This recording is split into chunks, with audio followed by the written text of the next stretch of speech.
जैसे वो माहौल क्या है वाला गया था, जनता के बीच में जाता है, वो जनता की राय देता है। अब वो कह रहे हैं हमें कोई फ़र्क नहीं है, खाने वाला भी कह रहा है हमें कोई फ़र्क नहीं है, हम तो मुसलमान के दुकान में गए थे, उन्होंने टेंट लगाया था और गद्दा बिछाया था, हम तो वहाँ आराम किए, और उससे क्या फ़र्क पड़ता है। अब देखिए वो कांवर वाला है लेकिन ऐसा कह रहा है। दुकान वाले कह रहे हैं कि भाई ठीक है थोड़ा बहुत फ़र्क पड़ेगा लेकिन सरकार का आदेश है। कोई कह रहे हैं कोई फ़र्क नहीं पड़ेगा, जिसको खाना है वो खाएगा ही, जिसको नहीं खाना है नहीं खाएगा। तो ऐसी परिस्थिति में जिस उद्देश्य से ये कानून लागू किया गया वो अपना पूरा असर दिखा पाएगा।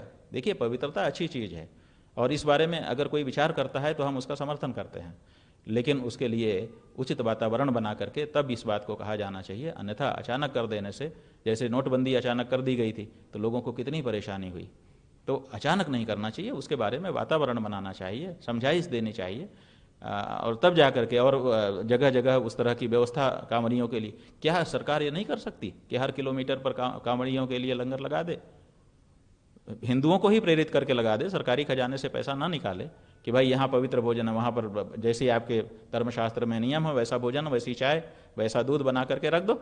अमरनाथ में यात्रा करने के लिए लोग जाते हैं, पूरे देश के लोग जा करके वहाँ लंगर लगाते हैं।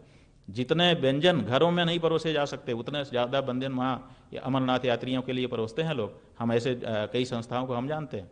हमारे बद्रीनाथ में यात्रा होती है, हम लोग तो लंगर नहीं चलाते हैं, लेकिन हमारे सिख बंधु जगह जगह पे खड़े होकर के झंडा लेकर के खड़े हैं, आइए जी खाइए जी, आइए जी खाइए जी, वो खिलाते हैं। वो सरकार से पैसा थोड़े लेते हैं, अपने ढंग का बनाते हैं, अपने ढंग से बैठाते हैं, अपने ढंग का खिलाते हैं और वाहे गुरु की जय बोलते हैं। तो उसी तरह से क्या कांवड़ियों के लिए समाज के लोग आगे नहीं आ जाते अगर सरकार आग्रह करती कि आप लोग पवित्र भोजन करिए, और पवित्र भोजन कराने के लिए इन संस्थाओं को अनुमति दी जाती है और अवसर दिया जाता है। तो कांवड़ के रास्ते में जगह जगह ऐसी व्यवस्था हो जाती, वो सामान्य रूप से लोग करते ही हैं, तो फिर कानून की भी जरूरत नहीं पड़ती और पवित्रता भी मेंटेन हो जाती। ये इस तरीके हाँ तो ठीक है ना। देखिए जो इस नियम को अचानक लागू किए हैं, कहीं ना कहीं राजनीति उनके मन में है, और जो इसको इस तरह से व्याख्या कर रहे हैं कि ये तो राजनीति का मामला है, राजनीति का नहीं भी है तो राजनीति सिद्ध कर देंगे, वो भी तो राजनीति ही कर रहे हैं। बांटने की बात तो सब कर रहे हैं, क्योंकि बांट के ही खाए, रोटी तोड़ के ही टुकड़े टुकड़े खाई जाती है। इसलिए चाहे कि इस पार्टी का नेता हो चाहे उस पार्टी का नेता हो, तोड़ तोड़ के रोटी खाएगा, इसलिए बांटने का काम तो दोनों कर रहे हैं। इसमें एक अच्छी व्याख्या करने के लिए विपक्ष को आना चाहिए कि भाई तात्काल तुमको भले लगता हो कि बांटने की बात नहीं, असल में पवित्रता की बात है, तो ये भी तो कह सकते थे। चलो संभालते हैं अपने लोग। तो ऐसी परिस्थिति में संभालना किसी को नहीं है, लोगों के दिमाग में जहर सबको बोना है और सबको बांट करके बांटो राज करो, ये नीति है। महाराज जी, मेरा अंतिम सवाल पर आप उनको किस तरीके से देखते हैं? देखिए, आपकी मुलाकात भी हुई थी उनकी विवाह समारोह में। जी जी सही है, वो आए थे और उन्होंने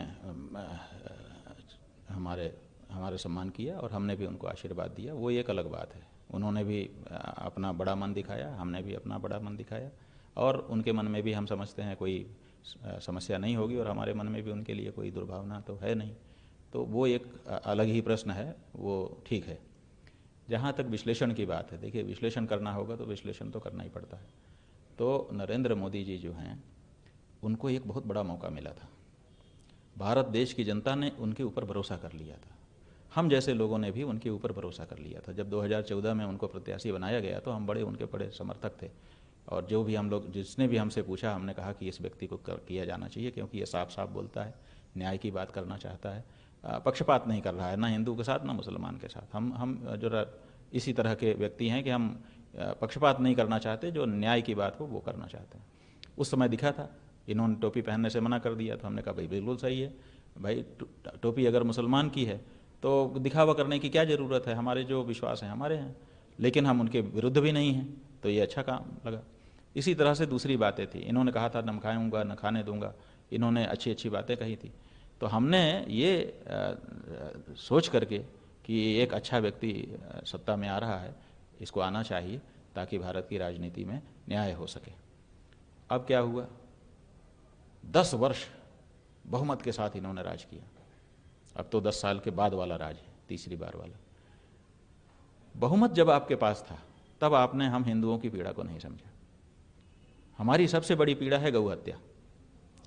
हम लोग उसको, गऊ को माँ कहते हैं, और गौ हत्या किसी हालत में न देखना चाहते हैं न करना चाहते हैं। तो ऐसी परिस्थिति में हिंदुओं की आज़ादी के पहले से चली आ रही मांग को, जिसको 55 साल तक दूसरी पार्टियां सत्ता में रहकर भी नहीं पूरा कर पाई थी, हिंदुओं की पीड़ा को नहीं समझ पाई थी, उस पीड़ा को कम से कम आपको 5 साल जब आपको बहुमत मिला था तो सुनना चाहिए था। फिर आपको और ज़्यादा बहुमत मिला, तब कम से कम सुनना चाहिए था, क्योंकि ये कहा गया था कि इस बार कुछ मजबूरियां हैं और मजबूत होंगे तब करेंगे, तो और मजबूत हो गए। अब आप मजबूती की बात तो करते हो, आप पिछली बार 300 से ऊपर हुए, इस बार आपने कहा 400 पार, तो इसका मतलब जैसे पिछली बार से, मान ले पहली बार से दूसरी बार ज़्यादा आप मजबूत हुए थे, ऐसे ही आपने कहा कि दूसरी बार से भी ज़्यादा मजबूत हम तीसरी बार होना चाहते हैं। लेकिन मजबूत होकर के आपने किया क्या? गौ हत्या बंद करने का आपके सामने बहुत बड़ी मांग थी, आम जनता की मांग है। सब जानते हैं कि हिंदू किसी हालत में गौ हत्या स्वीकार नहीं कर सकता, और वो राज्य प्रायोजित हो रही है। माँ कह रहे हैं हम, और माँ का काट करके उसका मांस के बोटी बोटी करके पैक करके हम एक्सपोर्ट कर रहे हैं, और उसके जो पैसा आ रहा है उसको अपने तिजोरी में रख रहे हैं भारत सरकार। तो ये जो बात है, ये हिंदुओं के माथे का बड़ा कलंक है। हम लोग चाहते थे कि भाई गौ हत्या आप बंद कर दो। जब राम जन्मभूमि में प्रतिष्ठा करने के लिए चले, तब भी हम लोगों ने कहा कि राम जी को कम से कम ये तो कहो कि राम जी आप आ रहे हो, देखिए हमने गौ हत्या बंद कर दी, आप विप्रधेनु सुरसंत आपने अवतार लिया था, लेकिन ये सब सुना ही नहीं। तो अब जनता ने कहा कि जब तुमको हम मजबूत करते हैं और तुम हमारी भावना नहीं समझते हो, तो फिर ठीक है, अब थोड़ा तुमको कमज़ोर करते हैं। और अभी भी अगर सुन लें तो फिर से एक बार हिंदू, अभी भी अगर केंद्र की सरकार बहुसंख्यक हिंदुओं की भावनाओं को मानकर